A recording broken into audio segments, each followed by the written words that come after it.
So this, if you are a real writer, doubt is there all the time. Thank you for coming over, first of all, and thank you so much for being prepared to listen to me.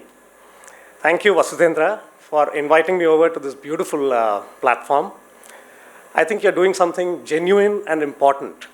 I don't think I have ever done anything as important in my life so far. It's a beautiful thing that you're doing by bringing budding writers to one platform. But I have to admit that when you first invited me over, I thought here's a chance for me to talk about myself. I could talk about my journey as a writer, my life, the awards I've won, the reviews I've gotten, and other important things like how many dogs I have. The problem is when all of you are looking at me and the cameras are on and the lights are on my face, if I talk about myself, if I start today, I'll probably finish only day after tomorrow. So I think rather than put you through this grind, it is better if I talk to you about something that is of use to you people. As budding writers, I don't think you're here to listen to my story so much as what is relevant to you, or that part of my story that is relevant to you. So I was thinking of how I was when I first wrote my first work, when it came in the newspaper, when my first short story was published at that time. And the one thing that I can think of leads me to the theme of my talk today. It's doubt and the creative mind. I think doubt is something that plagues every writer, particularly the young writer who's starting off. But this is one thing that is a major problem with this disease called writing, this chronic illness of writing, which you're never going to be cured of in your lifetime. So this, if you are a real writer, doubt is there all the time. So particularly in the beginning, you think of things like, for example, is this a career or a hobby? Can I ever live on writing alone? What should be my relationship with publishers? Do I need to go out and form relationships, and is that how I will be published? Or do I just send blindly to people, to publishers, to magazines, and get published? What do I do with rejections? One of my short stories, which I thought is really good, has been rejected. Should I send it to somebody else? Or since it has been rejected, it is bad, I should not show it to anyone else? What is it? These are all clouds. I call it a cloud of doubts. But I don't have the time. Like I said, Vasudhendra has even hung a clock over there, so I don't have to be dragged down. So I think we can't talk about all the doubts here, but at the core of every writer's mind, at least every beginning writer's mind, there's one doubt. Am I a writer? First of all. Just because I have got one work published, something going to be published, some magazine has published my work. When I was in school, every year I used to write in school magazines. Somebody praised me. Is this a passing phase, or is this a side business, or am I really what you call a writer? I'm not talking about a good writer, because there are no bad writers. There are only writers and non-writers. Everybody writes emails well. That's not a writer.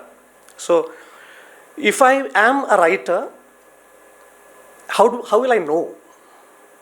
So there are people who say, I'm going to write at least 3 pages a day, or I'm going to write 3,000 words per day, whatever, come what may. To me, yeah, many people might find that motivation in itself. To me, it doesn't work, because this is not the gym. 50 push-ups a day, no. This is something that's supposed to come out of you, flow out of you. So you can't really quantify it by the number of words or the amount of matter you've written. I think that takes a backseat. Then what? Publishing. I'm published. One thing is that if a worthy enough publisher has published your work, you're good, of course. But what happens if somebody has rejected it? Done. I'm not a writer then. That is where the danger lies, in making publishing of your work as a benchmark to recognize whether you're a writer or not. Because even if you're not published yet, you could be tomorrow's Kafka. You never know. Kafka, talking of Kafka, he never published his work. He kept it in a trunk under his bed to burn at the end of his life.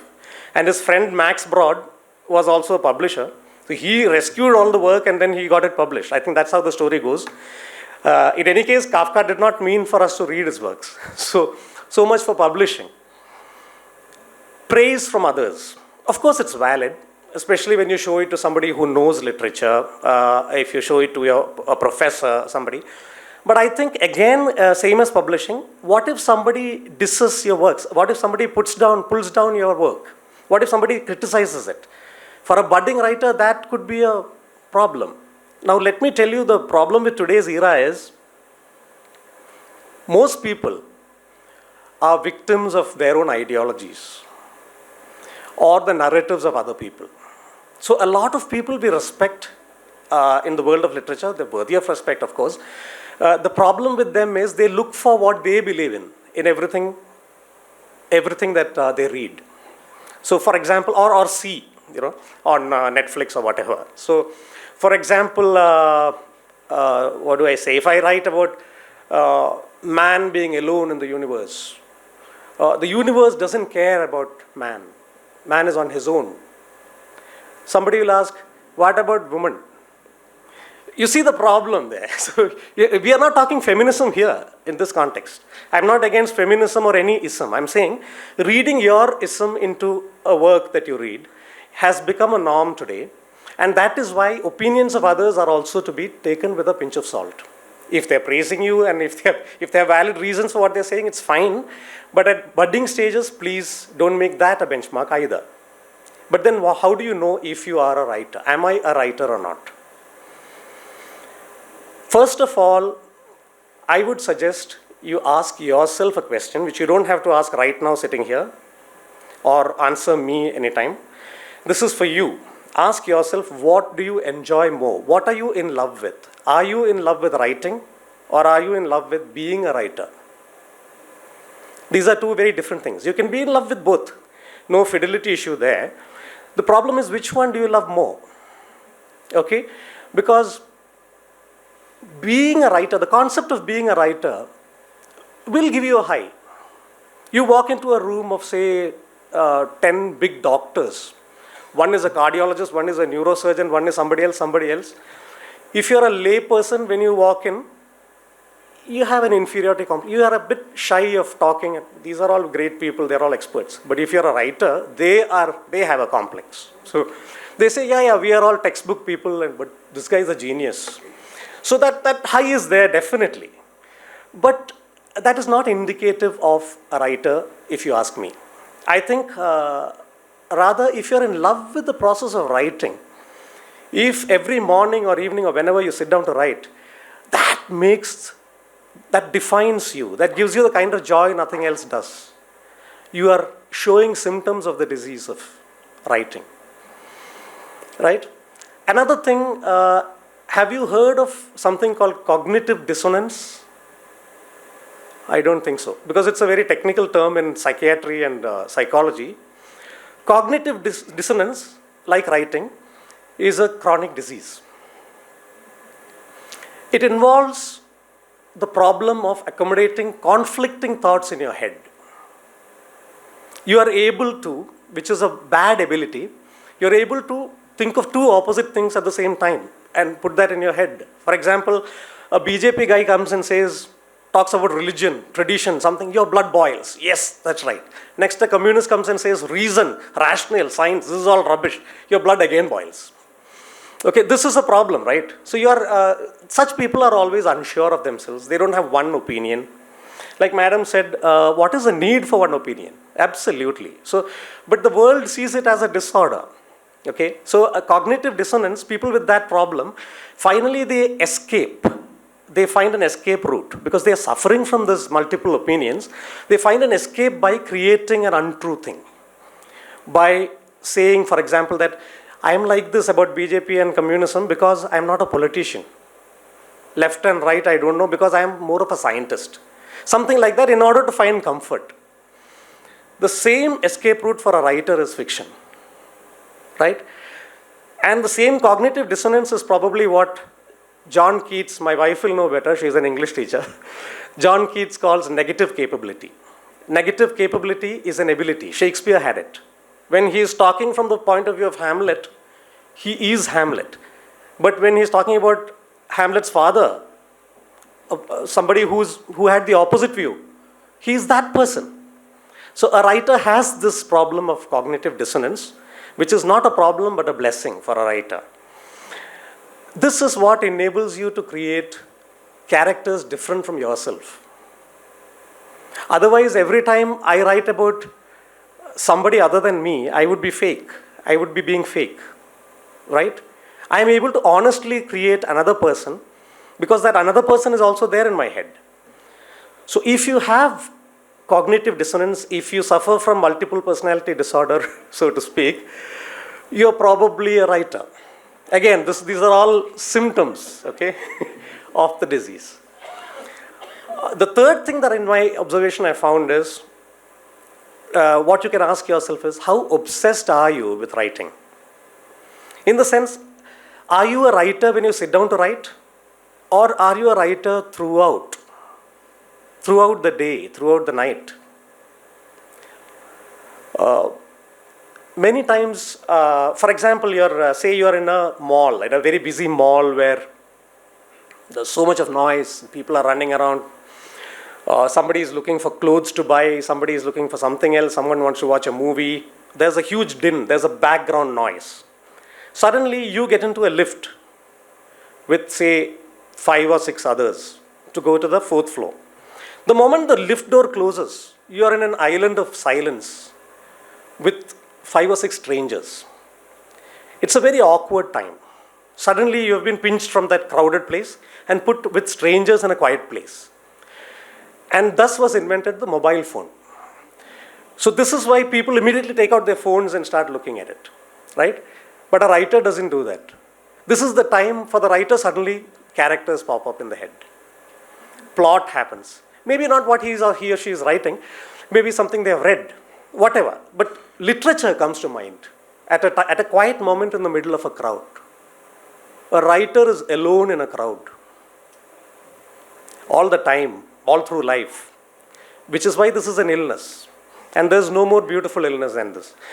So the thing is, so you're standing in a lift, you're under the shower, you're in the metro, you're wherever you are, a moment ago, you're in the boardroom, where a meeting is going on and this guy is going on and on talking figures and drawing graphs, and you're thinking, what happens if this guy beats up that guy in your story, you know? And then there'll be suddenly, pay attention. Oh yeah, sorry. So you're a freak there. You're a bit of a weirdo there, but that is the writer, right? So these are some of the symptoms that I found. Another thing I've seen in writers is, or a true writer, let me put it, not as a good writer or a bad writer, if you are true to your craft, how easily can you delete what you've written, right? So, am I out of love with what I write? Then you are no writer either. If you don't love what you're writing, then what is it? Why do you write then? So, absolutely, I love what I've written. Now today, this evening I wrote down something and I thought it's great, and I ordered some great dinner to celebrate, because I've written the thing in my life. You know, this was the thing I wanted to write. Tomorrow morning when I read it, I look at it from a different point of view and I see that it's not as valuable as all that. Maybe I need to kind of revise it. How much do you hesitate before pressing backspace? If you hesitate too much, I cannot quantify, again, there's no litmus test. But the problem is, are you possessive of your own writing? Do you give it more weightage than good literature? Then you have a problem. Because literature is above us all. It is above boundaries, above language, gender, above writers. So, for the cause of literature, you do have to do your best, for which you might have to delete what you've written. So being in love with your own writing, it's another matter to fight for your writing, or not change something which the editor wants. That's another matter. But if you, within your space, when you turn the camera inward, If you find that you loved something yesterday, but today it doesn't look so good, if you can be objective and if you can change your writing, that is another symptom of a true writer. So these are not sacrosanct, cast in stone methods, but I do hope they will help you in the space of your own heads. If you can reflect, I'm sure the first thing when I say, am I a writer, you will ask, obviously that's why I'm sitting here. I'm talking about that deeper doubt in you. So if this helps, I will be glad that my talk was of some use to you. Before I end my speech, I would like to congratulate in advance the winner of this, on this occasion. But I would also like to tell those who have not won this time that probably your treasure lies ahead of you. All the best to all of you. Thank you once again.